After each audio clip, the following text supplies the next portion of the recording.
Ha! How's it going, brother? What's up, Can you dude? hear Can you me? hear me good? Yeah, I can hear you great. Okay, All right, great. this this is I got to thank you for the recommendation on the Riverside software. Uh, Pretty solid, huh? Pretty top notch. Yeah, pretty Yeah. simple, pretty user friendly. Normally I do this in my uh, kennel, Okay. but I just walked in there and one of the dogs just diarrheaed all over his kennel, and it just smells awful. So, Took a massive shit, and that's something you're dealing with on a much more regular basis these days. yeah, that's what being a dog trainer is just cleaning up shit and piss and then training a little bit. Well, hey, you don't have to drink a Mountain Dew, but it is midday. But I put a beer in to show off the koozie Ah, that you had made for us and gave down at in Utah. So heck that yeah, bro. that Texas Bird Dog logo, and then on the back the for the R and J for Radar and Josie for Hoyt's dog Josie. Man, that was cool, dude. Yeah, It's been what like uh, shit. I mean, we talk on the phone all the time, but it's been uh, 40 days or so since Bird Dog Camp. yeah, man. Doesn't seem like that, but also seems like that, right? Does that make sense? It's like it seems like it was yesterday, but also seems like it was 6 months ago. Right.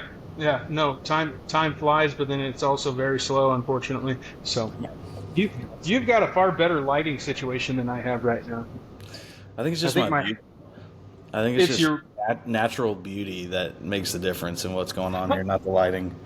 yeah, for sure. No, that makes perfect sense. I'm gonna. Oh, So how's your little one? she's good, man. She she too also had an accident today. I'm just You dealing with shit. you mentioned that. You Yeah. mentioned that. So I went and dropped off her some new clothes, came back to that, and I was like, "Oh my gosh, dude! I'm done. I'm done with the day. Can it be Wednesday? Because I'm done with Tuesday." Tuesday's done. Yeah, brother. What's the weather like down there? It's raining here, basically. It's kind of Hot, muggy all day. hot, Hot down there. man. It's the mornings are super nice. The mornings are like, this is cool, this is great, and then all of a sudden it hits like 9:30, 10 o'clock. It's brutal. It's so It hot. It's so you hot. still when you say so hot, is it still 80, 90 degrees hot? 90s, yeah, low 90s. Man, that's something I don't miss about Texas, for Dude, sure. it's just not cooling down. So every day is a beast, man. I'm like just waking up super early, getting after it. About like 10 o'clock, I have to pretty much have the dogs inside 10:30, and then I'm starting to train inside after that. You know, in the evenings I can go on some walks with them or do a little bit here and there. But man, from like 7 o'clock till 10:30, like those 3.5 hours are the most important hours of the day for me. So Because otherwise, I mean, and it's not just for your own comfort or anything like that. It's also important to keep the dogs out of that type of heat. it's all You the know. dogs, yeah. I mean, if I Yeah. had to, I could train at 90 degrees all day. It wouldn't be great, but I would do it. But yeah, anything over 70 degrees for a dog is like you gotta start watching them. Once you start hitting the 80s, like man, you gotta keep it short. You can't do much with them because they're gonna have some problems quick. Especially with breeds that don't have the quit button. You know. Yeah, which is like all I train. It's nothing but breeds Yeah. that don't have a quit button. So And chop things back around. Okay, I'm curious about something. I got some pre-recorded questions from Doppler for you specifically. I'm cool. curious if I play them here, if you'll be able to hear it.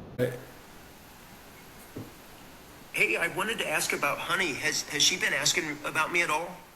Really? Well, I don't, just tell her.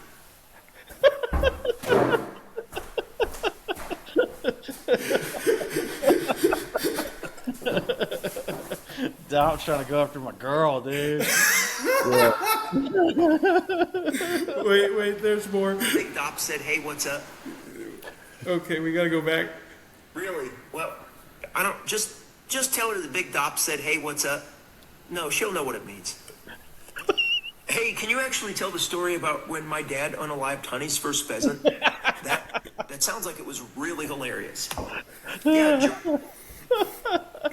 I'll tell her that Big Dom said, "Hey, what's up?" That's amazing. Yeah.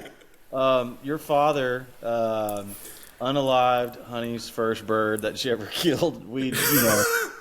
So you got to think thousands of hours of training go into Honey, and all this work. We drive 20 miles to Utah. Different 20 locations. miles. 20 hours to Utah. We drive 20 hours to Utah. And get to this pheasant farm, and Honey points her first bird. It's awesome. We're like, oh, it's Honey. Yeah, this is great. Boom. Shoot the bird. It's not fully dead and fully dispatched. And I put it in my bag. Its head pokes out, and I'm like, Tyler, can you wring its neck, spin its neck, and dispatch it fully? And sure enough, your father spins it a little too hard, and the head is still in his hand, and the body goes the other way, and he's just holding the head of the pheasant. So I'm like, all right, cool. So I tell my stepdad, who I grew up hunting with, and he raised me doing all this, and he's like, you going to mount that bird? And I was like, well, it doesn't have a head, so we're not going to be able to do that, but we have the video when it happens, so that's good enough. And a great story. Dude, that is one I will definitely never forget. Because the instant look on everyone's face of just like, what the fuck just happened? Dude, there was a span of 30 minutes there of that, and then you shooting that bird and it committing suicide. Yeah, the bird. Well, that old timer challenged me to. He said you could shoot him at 100+ yards out here, so I took that damn shot. And I was like, "There's no way." It must have been one damn pellet that hit that bird or something. It did. You just nicked it, and it was like, oh. and then the just kamikaze into that tree. We're 100 yards away, and you could just hear smack. I think I was using like 4.5 shot that day. Yeah. Oh man, that was fun. So, question I'd like to ask you. This is something that is one of those important questions in life, and I think you'll be a good person to answer this.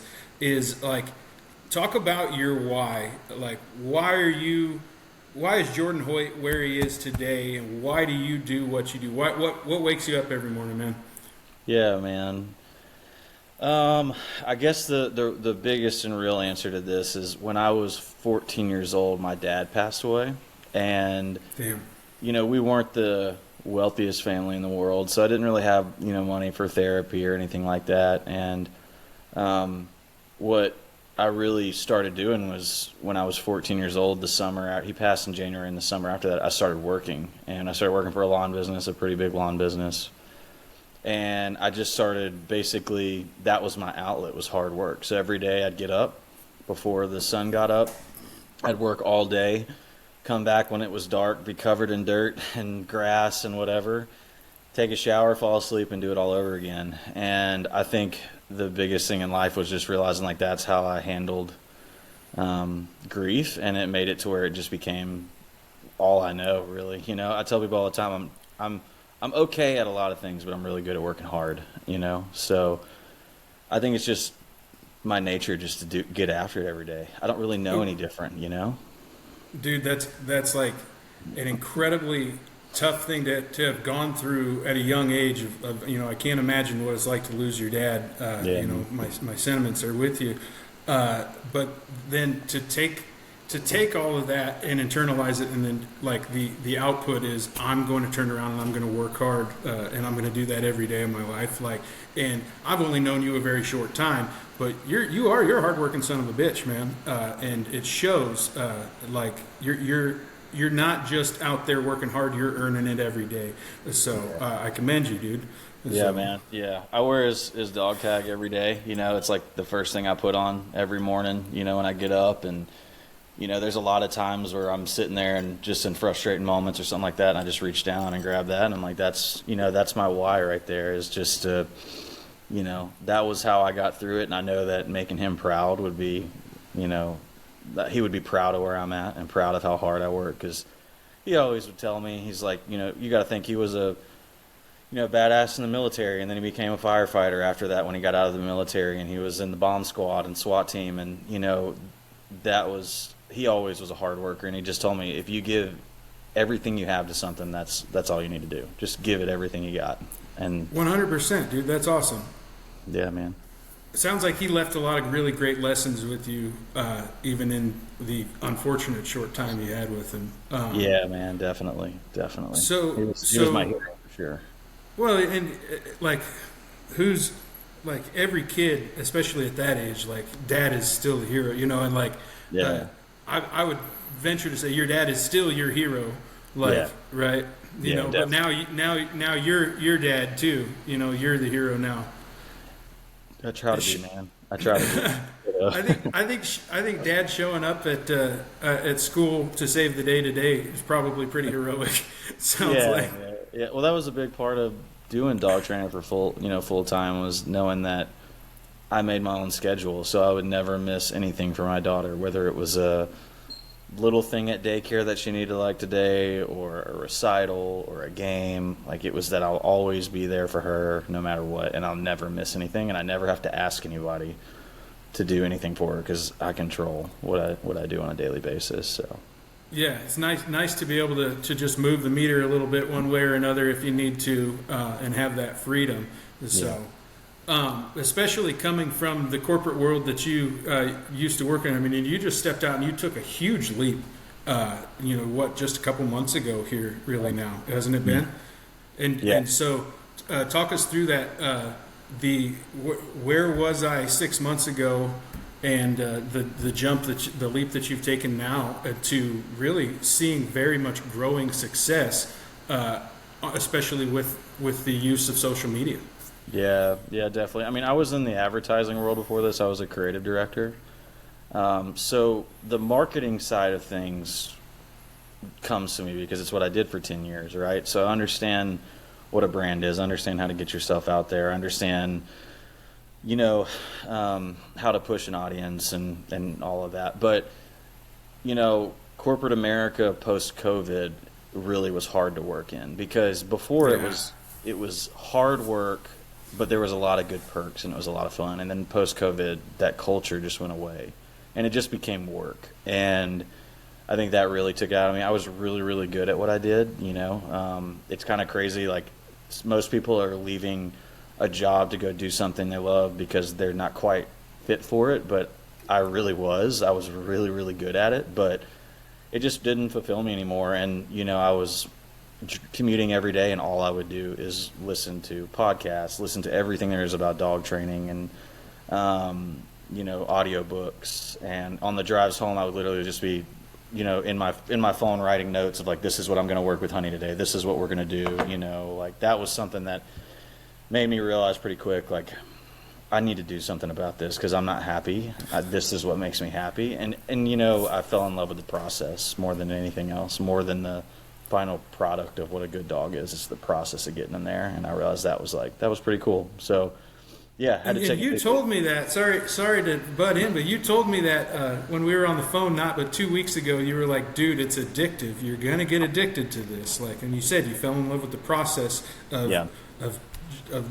And again, it sounds like coming from you, the amount of work, because you enjoy the work. I know that's going into this, right? Yeah, the process is so fun because I think if dog training was just like every day you got up and you did this step, and then the next day you woke up and you did this step, and you do those steps, and then all of a sudden you have a dog that's trained, I wouldn't like it as much. Because every day I go out there, dogs have good days, they have bad days. You have good days, you have bad days. You have days where you go out and you're going to do something with a dog and they don't want to do it, so you have to pivot to something else. And I'm constantly thinking of how can I get better with this dog that I'm working on at this time, right? I'd sit there at night, like every night. I just lay in bed till like 1 o'clock in the morning almost every night and just write notes in my phone of like, I'm going to work on this with this dog. Let's try this. What if I tried this? And that process is just addicting, because if you think a dog trainer is someone that trains dogs, you're wrong. A dog trainer is a problem solver. And I think that's something that translated really nicely from corporate America, because that's what I was doing before, is I was a problem solver. A client came to me with a problem of their product or the audience or the way they were doing something, and I came up with a solution for it. So when it comes to this, that's kind of what it is. You have to go every day and solve problems. And sometimes you don't know they're coming, and that's super addicting because not every day is the same. And I don't know. That's it is crazy how, like, I mean, I'm only training one dog at a time, and most people that's all they're typically going to be doing. A handful of people have multiple dogs, but like just the average person, not the dog trainer, you're training multiple dogs at a time. What, usually about 4 at a time? Is that what I understand, or is it more than that right now? More than that. I mean, I have 8 right now. Okay. Month of November, I'll have about 12 to 13. Same for December. Damn, that's awesome. Yeah, man. I got fully booked for the rest of the year plus January already. So, congratulations. Yeah, so it's a lot. It's a lot of work, but you put the time into the dogs, and it's super fun, And some days some dogs excel. Some days some dogs aren't great, and they don't have great sessions. You try to make something good about them, and then there's these random days where like every dog will be firing on all cylinders, and you just get done with the day, and you're like, man, that was awesome. And right. that right there is almost like a drug. It's like, man, when am I going to have the day where all of them are firing all cylinders? And I like, man, what a day that was. That was such a good day. So, yeah, dude, that sounds awesome, though. It is. It's funny to see a dog's mindset from day to day, and the reflection of like you have to sit there and remember of like your mindset too. Like, what's your mindset going in? Because I know I have days where I'm like, I'm just not feeling it right now, and so I'll stop and be like, all right, maybe we're just gonna wait an hour and see what happens, type of deal. Yeah, definitely. I mean, I have to do that too. I mean, I have times where I get down and I train a couple dogs, and man, it was just a battle trying to get the right thing out of them. And we got some positivity out of both of the sessions. And then I'll just say, I'm going to go take a break for 15, 20 minutes and come back at it. Clear my mind, come back to it, and get the next dog. And that's important, right? If you're training your own dog at home, if you're driving home and you're commuting and someone cuts you off in traffic and you're ticked off, my biggest piece of advice is don't train that day. Take a break. Because you're not going to get anything good out of it, and the dogs can feel you. If I've learned anything in the 2 months that I've trained 8 dogs at a time, it is that the dog feels you and feels exactly what you're doing. So if you carry frustration onto another one, from another one onto this one, by just trying to blow through the training, they're going to feel it, and they're not going to give you what you want them to do, and then you're not going to make any progress. So.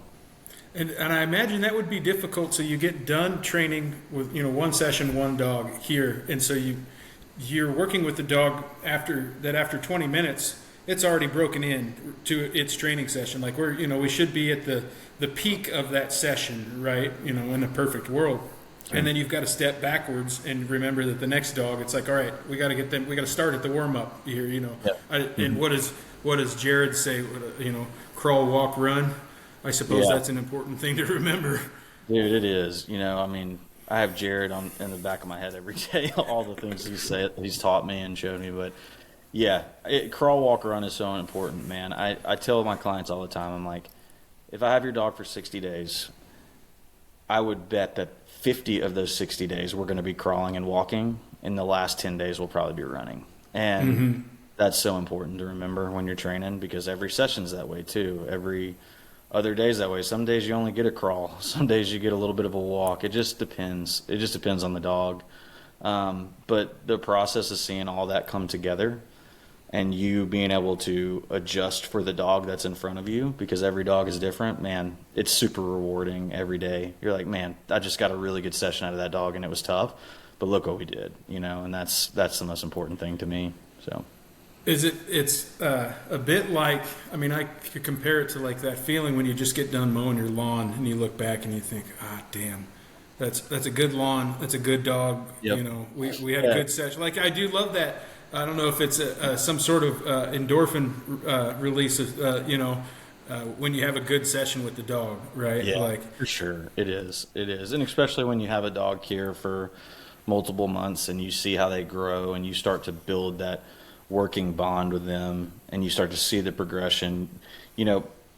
People see a dog at the end and they're like, wow, look how good that dog is. That dog must have been easy to train. And the reality is every dog you train has things that they don't do really well, things that they struggle with, that you have to try to get through. And I try to be super transparent with my clients. I try to let them know, hey, look, this is what your dog's doing really good. This is what we're working on really hard right now. Because I think there's benefits of that for them seeing the final outcome. They see how much went into it, and how much that dog grew in the, 30 or 60 days they're here. Yeah. Dude, that's got to be rewarding for sure. And then it's got to be fun too on pickup day. Or a drop off and pickup day. Those have to be exciting days because those clients now they know what they're expecting to but they're going to be pretty surprised by the time their dog's done with you. So Yeah, and I always say that like the last couple of days I just polish the dog a little bit, and there's always a couple things I don't tell the clients about, so when they get there it's like, oh, look what they can do. I didn't show you this one, but it's pretty cool that they can do this. And it's always just a little surprise and delight, So nice little extra win, huh? Yeah, for sure. Yeah. Dude, that's awesome. So we talked about your why gets you up every day. Why was it dogs? Tell me about that dog that was impactful in your life that made a turn for you.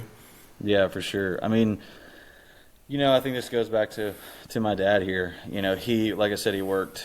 We lived in a small town in Louisiana, so when he got out of the military, he worked for the fire department. He worked for the police department. He was an arson investigator. He did bomb squad work. He kind of was a jack of all trades when it comes to all that stuff, right? With the military experience he had in the background, before that, it made a big impact on that. But we had a dog named Sugar, and she was a yellow lab, and she was a bomb squad dog, and she was one of those dogs that just, man, you could put a Thanksgiving meal on the ground in front of her, and she wouldn't even budge to go after it. Just in her temperament, well trained. Yeah, just temperament was wonderful. Just a really well trained dog. And that was kind of like, as a kid, that was like one of our dogs that I just fully remember having, and that just kind of set the tone and the standard of what I wanted out of a dog. And you hear a lot of people say like you get a once in a lifetime dog, but I think the reality is if you get it trained, you can have a lot of once in a lifetime dogs. Oh, for sure. Because it brings the best out of them, and that's what I try to do with every dog I get. I try my best to keep the personality of that dog, and just bring the best out of them, so you still have your best friend there and their companion. But yeah, Sugar was definitely that dog for me. She was a phenomenal dog. We had plenty of really great dogs the rest of my life that were great hunting dogs, but that dog was by far the one I'll always remember as that one that kind of was the turning point of like, this is why dogs are awesome. Sugar, the bomb squad dog. Like, so did are there any stories you remember of Sugar finding any bombs as a kid? I was so young when she was around that none of that was really given to me or And this was down in the bayou. Yeah. Not a lot of bombs down there in the swamp. Well, I mean, I guess maybe there are. Yeah, I never really was told about it or anything, but just super cool that she was always that working dog, but then came home and was a great house dog too. So.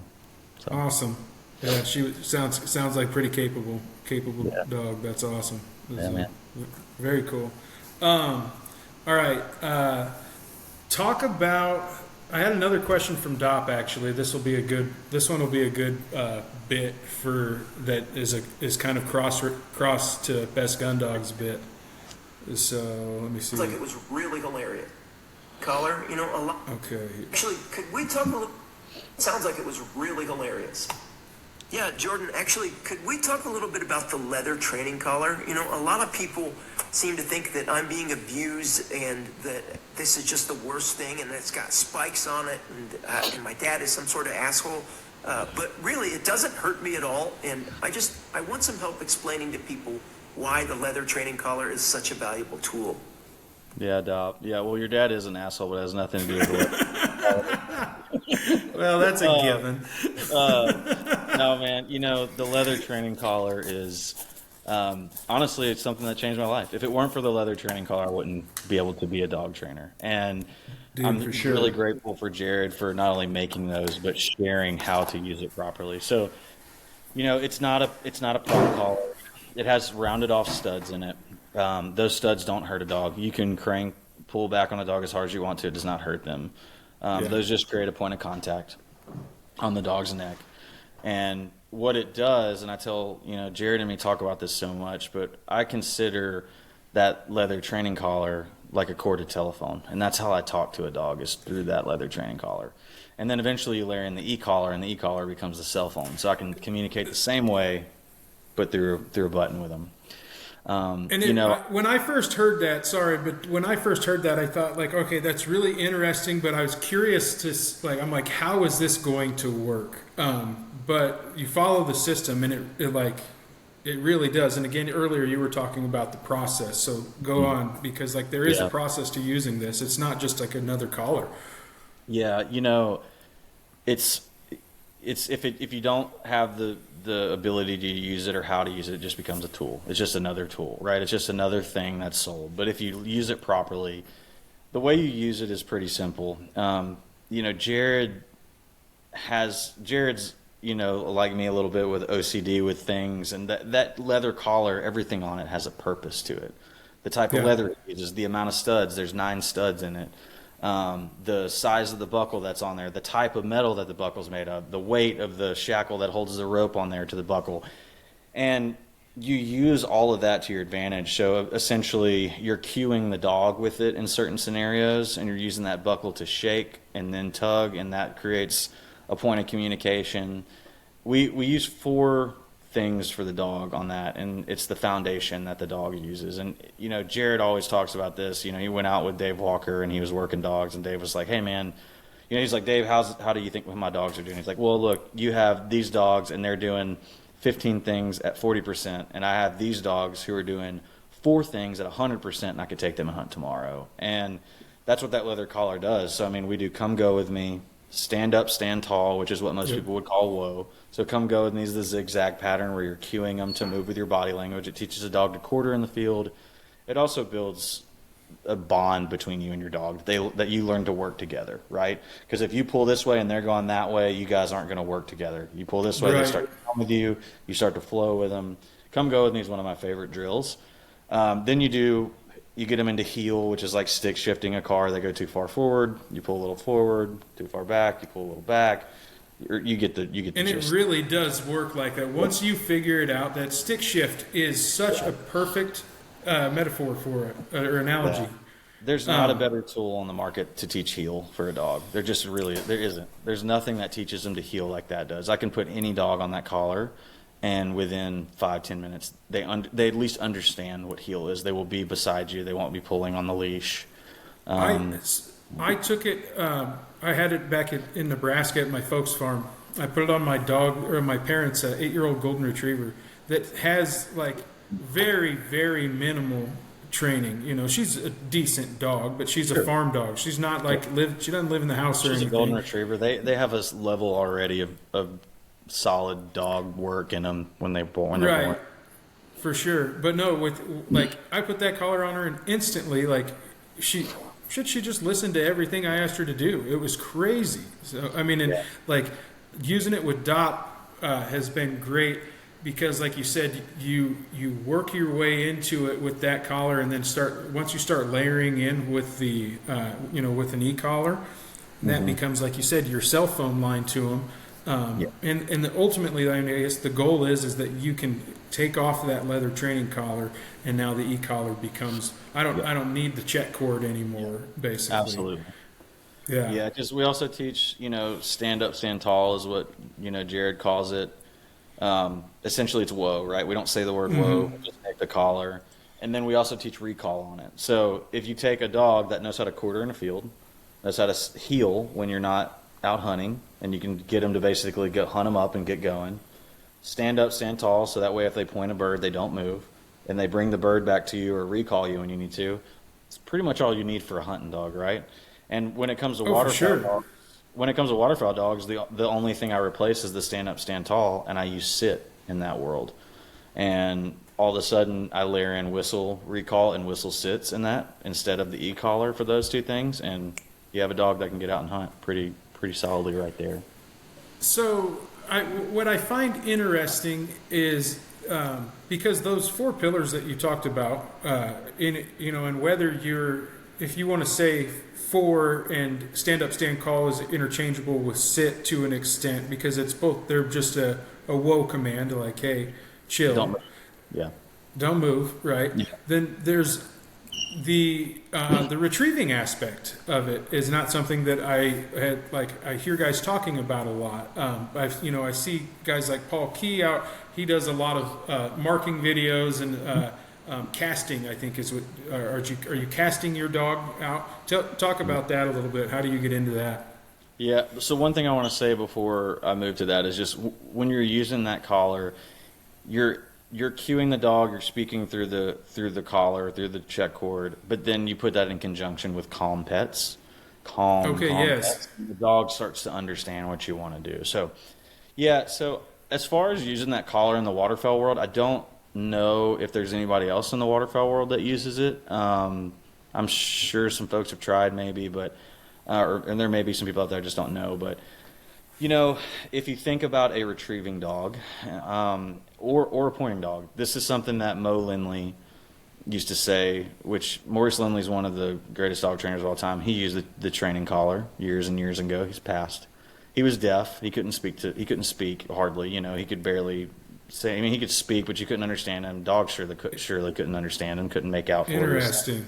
So everything was calm and quiet through it. So I started talking to Jared a while back about this and saying, hey, man, waterfowl dogs is what I trained before this. And this simplistic version of a foundation is really important because if you think about a pointing dog, everything outside of a natural point is just obedience. For a retrieving dog, everything outside of a dog having the drive to go pick up a bird, to go find a bird, is just obedience. So if you think about the leather collar, what are you teaching there?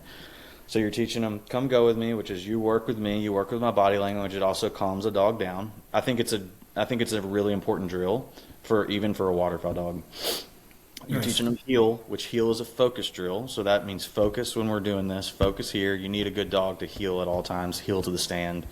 That's really important in a waterfowl dog. But the two most important things are sit and don't move, and come back to me. So if you think about a dog on a stand, they sit there, you release them, they go get the bird, they recall it back to you. If they do that at 100% on a 10-foot cord, you have a dog that's going to start doing it pretty dang good at 30 yards, which is where most guys are shooting ducks at anyway. So nice. I think it's when you think of a retrieve, that's what a retrieve is. Now, there comes a point in time where obviously you're starting to put in more advanced work like marking and casting, right? But if your foundation is solid, if they always bring it back to you, if they sit still, those things start to become really, really easy. And they go from being such a hard thing to teach a dog to something that takes a week to teach them. And Gotcha. All of a sudden you just have a dog that understands how to sit steady on a stand and mark a bumper, a bird, mark another one. I talked to Paul and he was like, so what do you like ultimately try to get a dog to do before they leave? Like doubles? And I was like, man, they should be doing doubles for me after 30 days. Like they should be forcing to pile, like, cause then I'm doing hold work and force fetch, and you take that foundation, you take hold work and force fetch and you put them together, and all of a sudden you have a pretty dang good dog that's going to get out there and hunt for you. Pretty smart dog at that point. Yeah. And then everything else besides that's just advanced work. It's just like on a pointing dog, then being steady to shot and honoring and all these other things. Like those things come in time with a dog. With time and experience too. Yeah, like you have to, like honoring that's one of those things that like you can't train that at home by yourself, can you? Like you have to be out in the field for something like that with another dog. Yeah, you have to be out in the field. You can do it with another dog. Sometimes they have cutouts that you can do it with. It's like a cutout of a pointing dog doing it. The biggest thing that Jared has taught me that has been like one of the biggest light bulb things for me, and you'll hear him say this and give people the advice all the time.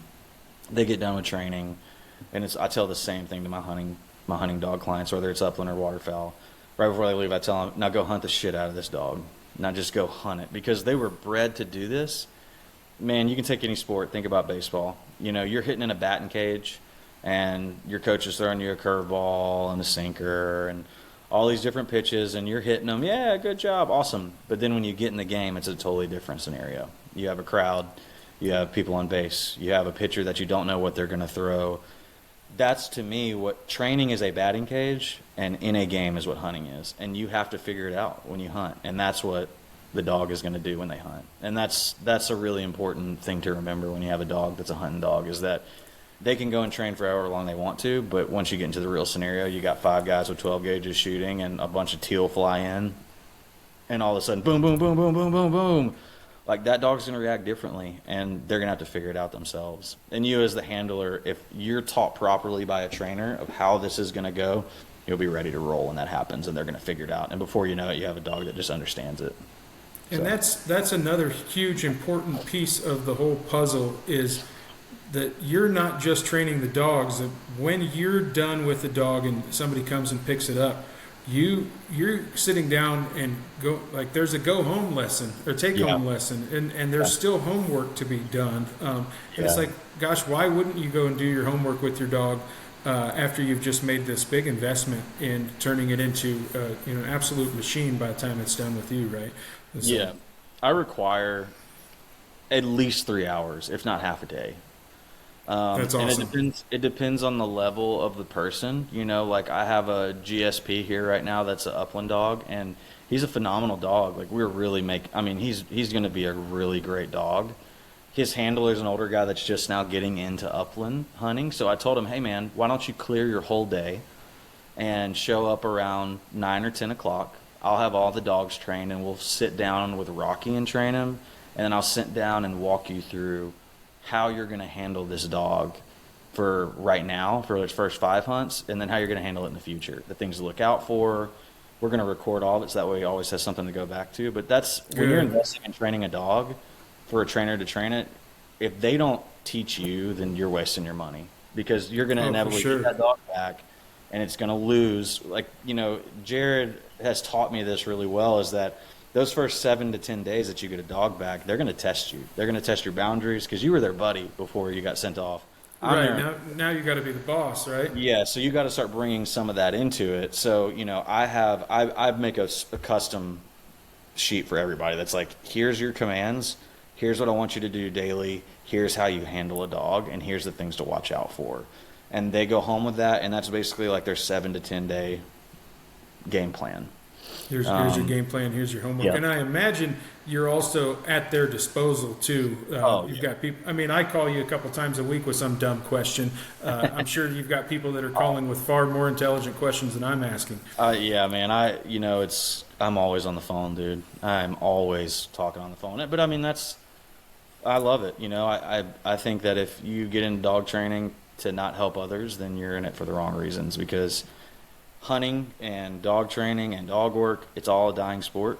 Every day there's somebody else coming after it. I mean, Doppler nailed it. People come and say you're abusing dogs, and why would you do this to a dog, and all this stuff, and they just don't understand.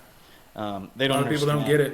Yeah, they just don't understand that these dogs get treated like royalty, and they work with you so hard that you create a bond with the dog that's just completely different than anything they could understand of having a house pet in their house. So it's our job to continually grow it and help everybody. I mean, I tell everyone all the time when they call about, if we get on a call and do like basically just a quick, like, here's a rundown of what I do in my program, here's pricing, and then I always tell people, take your time. Go talk to whoever you need to talk about it. No rush. Just get back to me. And then the last thing I tell them is, look, even if you don't go with me as your trainer, I'm here to help you no matter what. Just reach out to me. I don't care if you're not Which is awesome. I'm here to help grow and help people make memories with their dogs, not win ribbons or whatever else. I just want people to make memories, which is, it's just pretty crazy. Like, I have 2 dogs right now whose owners have kids, and both their kids have leukemia, and it's like, man, do I need more of a reason to get up and train a dog than that right there, knowing that I get to make this dog into something so that guy can take their kid out and go hunting with them and make memories with them and take pictures, and that's why I train dogs right there. It's nothing more than that. Memories to help save kids. Dude, that's amazing, and like, again, that all ties back into the why we do this, and why are we so passionate about the community that we have here on the internet, right? Between TikTok, Instagram, like, there is an amazing group of people out here that is incredibly supportive, understands the bird dog world, whether that's upland or waterfowl. Like, sure, there's the occasional bad egg. We all run into those. You can't do anything about that, right? Just kind of turn the other cheek. But having that why, and that's what I think the ultimate aim of this podcast is like to help continue to bring people together over the things that we have in common. And in particular, we're going to talk a lot about dogs. We're going to talk about hunting. I know everybody and their brother has a podcast right now. Like, you guys were inspiring, and then I thought, how can Doppler have a podcast? And I thought, well, AI is just going to make this fun for sure. It's awesome, man. I love it. It's going to be a blast. No, I'm happy to see people like yourself that want to continue growing this community, because we know growing up as kids that we're introduced to hunting and introduced to dogs, like those were special moments in a young person's life. And if you don't spread this type of lifestyle to the next generation, or even to our generation of people that just don't understand it, it's a dying lifestyle. And you're far more immersed in it than I am, and then there's people that are 10x more immersed in it than either of us, right? Absolutely. But it is a way of life, and I think we're all happy to have our small little piece of it, right? But we want it to keep growing so that everybody knows how awesome dogs are. That sounds really fucking simple and stupid, but we want to bring people together based on those common interests. So. Yeah, man. I mean, it's what we say all the time, man. It's dang good dog work and damn good people. That's what this is about. It's not, I tell folks all the time, like, and this is no offense to anybody, but you can keep your ribbons. I'll go make memories with my buddies. We can. Oh, for sure. You can, I think it's great that people do that, but I train dogs for people to go have memories because, on the flip side of my dad passing, I was able to have a stepfather that became one of my best friends and taught me how to hunt and taught me how to do everything. I mean, my parents got divorced when I was young, so he was in my life by the time I was 6 years old. And, still to this day, like this weekend, we have a big dove hunt and he comes out with us and he's in his 80s now. And it's just awesome. Like, damn. That's we try to get out and hunt a few times a year together. And that's special to me because on the other, I like to work hard, and that was a big part of getting me out of grief. But another huge part of it was hunting. It really saved me. It taught me patience. It taught me responsibility. It taught me to work at something and get something great out of it. And I'll always remember those days at the camp, sitting by the fire, killing my first big buck and driving it up and pulling up with all the guys there and like, look what I killed. Yes. It's awesome. And when I say big buck, I mean a big buck in terms of Louisiana deer. It's like a solid little 8 point. It's like solid little 65-pound 8 point. Yeah. But dude, for me, it was a 200-inch deer at that point in time. I was like, right. Yeah, just so excited. Right.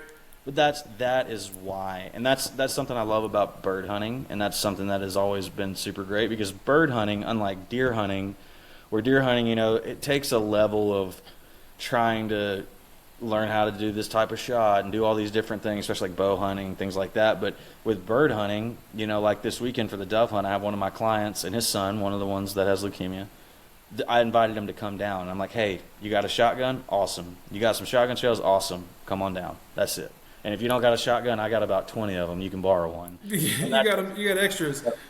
That's what it is, man. That's what makes bird hunting so good. It's come along. I've got the rest of it. All you got to do is I'll tell you when to shoot, or when to shoot. So, anyways, that's the best part about it. Dude, the community aspect, the companionship, the camaraderie, and like you said, there is so much to be learned as a young person from the hunting community, from the outdoor community. And we're both lucky to be part of it for sure. So, dude, it's been an absolute blast. It's been a blessing. Thank you for, when I asked you, I was like, I just send you a message like with the first little teaser. I don't think you hesitated for a second. Oh, really? So thank you for joining me. I really appreciate it. I love having you here, brother. I love you. It has been a great time. And we'll have to do this again at some point. I still have to figure out the logistics of all of this. So what I'm thinking about doing is mounting a TV right here. Oh, cool. So then I could have Dop. I could link the TV to my iPad, so when I go to ask questions, I could press play. And Dop's right there. And then Dop's right there, because he's not well trained enough to fucking stand here at the desk for an hour. You know, like that'd be a serious challenge. Something else I'm seeing that we have to. So I'm actually recording from over here too. I've got a second angle on the camera that you can't see right now. But I need to get some lights, because I'm getting a shadow right here. So I need to get some lights in front of me or adjust these above me. But there's a learning curve. Paul, whatever Paul's doing, man, he showed up and his looks awesome, dude. Man, that looks awesome. Yeah, man, he's doing it right. So I want to hit him up, and I'd love to get him on. It's funny that here we are both starting podcasts, in the same week type of deal. It's different types of podcasts, though. Yeah, they're different. So that's kind of what I thought. Well, yeah, we can both still be supportive of each other, because it's awesome. I really appreciate what he's doing, man. I think that's awesome. Dude, yeah, Paul, dude. I mean, I don't have to say anything about you two guys. You two guys. I mean, my last week or the weekend, all the bullshit with that kid. You two guys were the first people that were like, dude, I'm going to go tell this guy exactly how I feel, and I don't know, I just can't thank you guys enough, because it's not worth my time to worry about some 20-year-old kid who's running his mouth. I'm a grown man. I don't know if this will make the cut, but what did I tell you the other night? The only thing that guy probably beats more than his dog is his rooster. Yeah, man. Dude, we talked about it. I mean, there's haters, dude. There's always going to be haters. Yeah. There's bad apples. For sure. And honestly, the waterfowl retrieving world is way worse than the upland world. Everybody thinks they're the shit. It's like, whatever, man. I'm too busy over here working, dude. I don't got time for you, man. And if I'm not working, I'm hanging out with my daughter, who makes me the happiest human in the world. So I'm good. My days are filled. My days are good, man. I don't have time to write on pool noodles or whatever he did. So you're a lucky man, brother. You're blessed. So I am, man. Well, hey, I know you've got dogs to train and a daughter to take care of here shortly. So thanks for your time, brother. I'll let you know how this all turns out. Cool. I'm going to sit down. I'm actually filming another episode tonight with. Do you know Outlaw GSP? Yeah. I know exactly what you're talking about. Yeah. So they breed dogs, don't they? Yeah, they're another breeder, Cool. and he's another dog trainer. And nice. He trains for Upland. Nice, dude. Yeah, I remember when I first started out, I joined one of their lives or something. Yep. And I was like, cute pups, and they were like, "Oh my gosh, Honey the Bird Dog, we watch all your videos, we love you." Just super nice folks. It seems that's kind of how this all came together. And so nice. Just hopped in one of their lives, and I was like, "Let's go." Heck yeah, dude. Well, sweet. All right, brother. All right, brother. Well, hey, thank you so much. Great to have you. I'll talk to you soon. All right. Love you. Bye. All right. Love you. Take it easy.